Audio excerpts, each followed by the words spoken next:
લોકસભાના પરિણામ જાહેર થાય તે પૂર્વે જ પાટણમાં જામ્યું આખલા યુદ્ધ।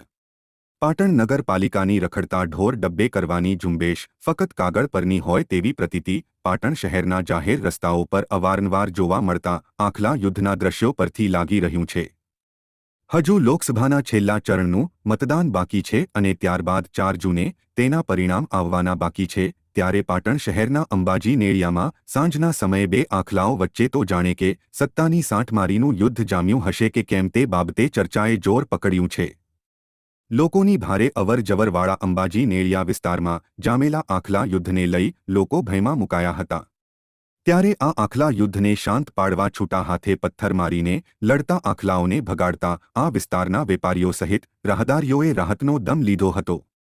પાટણ શહેરના જાહેર માર્ગ પર અવારનવાર જોવા મળતા આખલા યુદ્ધના બનાવોને લઈને પાટણ પાલિકાની રખડતા ઢોરોને ડબ્બે કરવાની કામગીરી સામે પણ લોકોમાં ભારે રોષ જોવા મળી રહ્યો છે।